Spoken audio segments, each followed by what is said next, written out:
Alright, so I'm going to try and do this with as little editing as possible because I really don't like editing things. But this is my 2006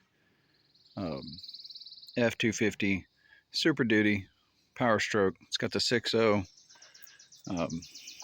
diesel in it. And it thinks the key's in the ignition. If you jiggle it, it goes away. It's got 116,523 miles, something like that. And I have had for a long time, I've had cheap, I had an Autel, I had a Innova. This is as far as I can tell, this is a clone of the same thing, OBD2 reader by Innova. In any case, I had bought the, let's see if I can swivel this around. I had bought the Maddox MR16, thinking that it would do more than the little cheap OBD2 scanner. So, and it did a lot more. But what I was looking for was oil temp.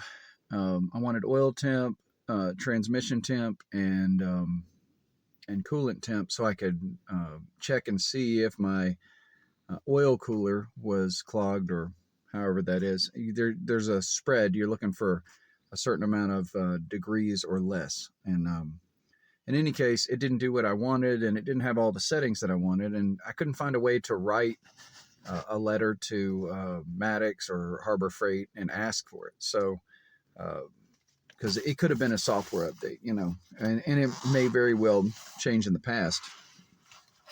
But in any case, I went back and took it back, and Harbor Freight had it on sale. Well, they gave me a 20% off when I bought it. But when I took it back, they went ahead and waived the restocking fee on it. I didn't ask for that, but they did. And I swapped it back in and got the Icon T7, which is supposed to be their smaller of their professional line of scanners, which I was hoping that it would do, you know, everything I needed. So here I'm going to show you a brief overview of the T7, what I think about it, and we'll kind of go through some of the things that I learned with it. Let's see. So this is it comes in this case. I will say the Maddox comes in a hard shell case, and I like the Maddox case better. This is just a soft carry case. The reader itself is a kind of a tablet. It is an Android tablet. I actually went in here once I realized it was an Android tablet, and I installed some Android apps just to see if I could.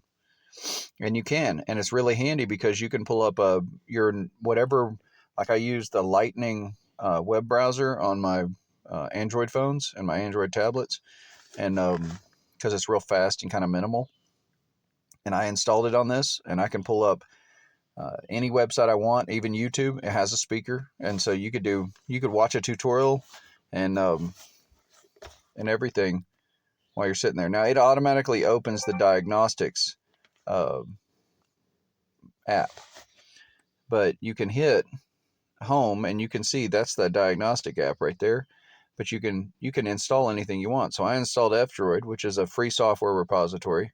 If you don't know what that is, it lets you go through and install software based on you know, that's all open source. So this is all open source software that you can install in any category you want, just like you would on an Android phone. Close it. So you can go, like I have the browser, I wanted to see what kind of hardware it had. It has a 4-core, 2 gigahertz CPU, has 32 gigs of storage built into it. It doesn't have a camera. It doesn't have a microphone. It has Wi-Fi, has Bluetooth, has a GPS chip. So in any case, we're going to go back to the diagnostics, and I'll bring you back here in a minute. I'm gonna do a cut here, and I'm gonna hook the cable up because it's a two-handed operation. Because you have to take this port this little cover open and screw the connector in. It's a serial connector under there, but I'll show you that here in a minute.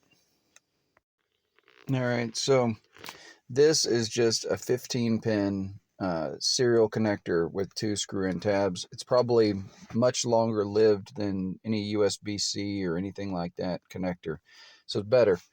I've got that cable plugged in. I wish that this had a longer cable. The Maddox has about a 6-foot cable. This has about a 3-foot cable, and so it's just long enough to stand outside the truck and have the tablet sitting on the seat. In any case, the green light indicates that I'm hooked up to the OBD2 port. I don't have the ignition on, so I'm going to turn the ignition on and we'll see what it does. All right, the ignition's on. We're going to hit diagnostic. Now you can auto scan it, but we're just going to hit forward. It's going to say it can't connect to the network because I don't have the Wi-Fi hooked up right now. And you skip that. So you don't have to use this with the internet hooked up. So I can automatically search. Let's see if it picks it up. All right, so it pulled it up with the VIN. I'm going to say yes. It's loading. It's not going to focus on it for whatever reason. 41, 42. It's pretty fast. It's not as fast as some things I've used. Let's say detect equipped systems. And this is where it gets interesting. There's a bunch of different menus to this. And so you can actually see your ABS and your transmission control module and all that stuff. So this is all the stuff that's equipped. So if we want to hit the powertrain control module, we can load it.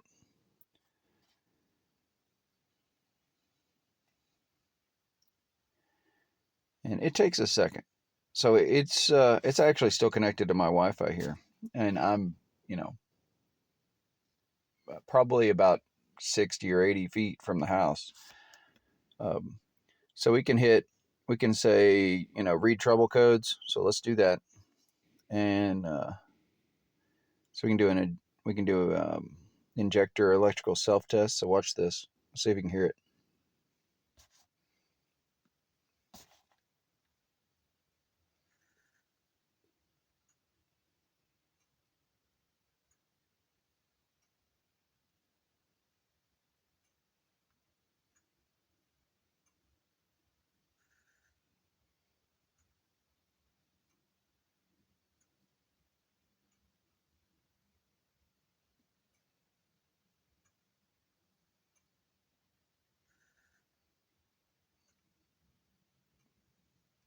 So I just went through it twice already.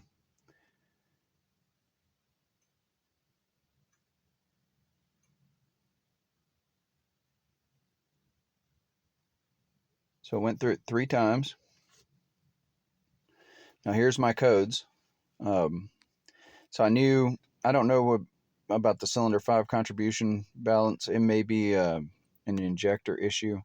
The fuel level sensor circuit error. It's got a problem with the fuel send. But you can hit your code and it'll tell you. Possible causes are fuel injector, valve train assembly, or compression rings. And so it'll give you the little sense, the stuff, the information. It says it could be the instrument cluster, which it's not, because I can go back and I can say key on demand self test.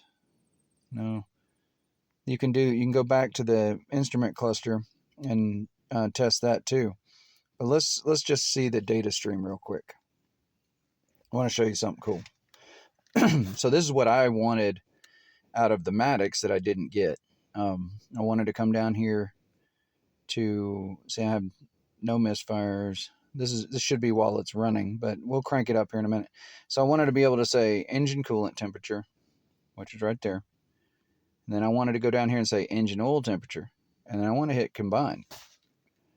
Now see, right now they're both 74, 73. I'm going to crank it.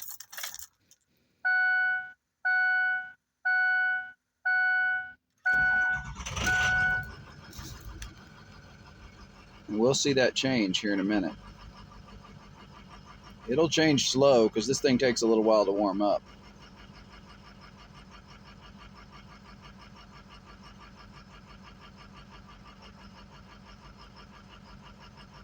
See, the coolant temperature will go up first, and that oil takes just a second to catch up.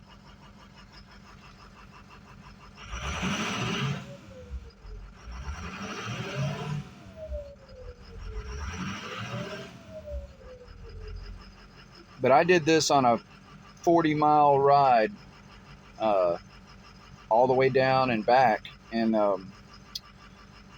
I never got past about, once it was warmed up, past about 6 degrees or 7 degrees of separation on it. So see how it's starting to warm up over here? So that coolant is, it'll get up to 160, 170 degrees, something like that.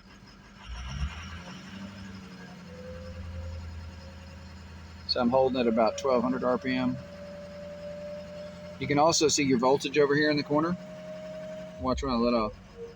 Voltage drops, so it's charging. So that temperature going up. And you can record this. So you can actually record this this data stream if you want. Now you mainly want the now you can see the RPMs on the,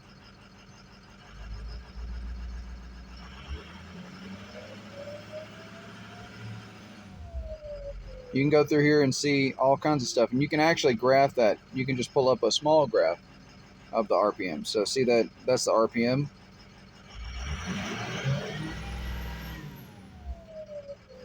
Let's see if we can just do a gradual slope.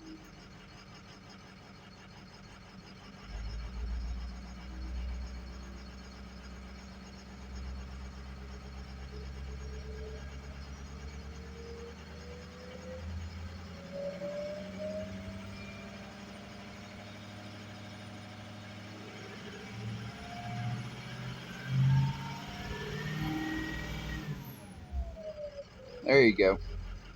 In any case, it does all kinds of stuff. You can go in here and clear the faults. You can do an actuation test where you can do injector 1 disables, injector 5 disables, fuel pump, exhaust valve recirculation test. You can do all this stuff while you're sitting there. You can do the VGT. Let's see what it does. Parameters include, I probably need to turn it off to do that. I don't know if it'll do it on or off. Let's turn it off. Turn it back on. See what it does. I've never done that test. All right.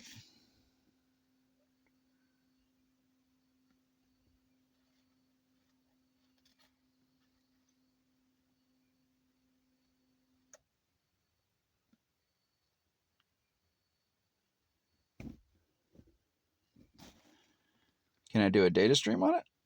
Oh, that would be kind of cool. If I crank it up. Okay. Accelerator pedal position.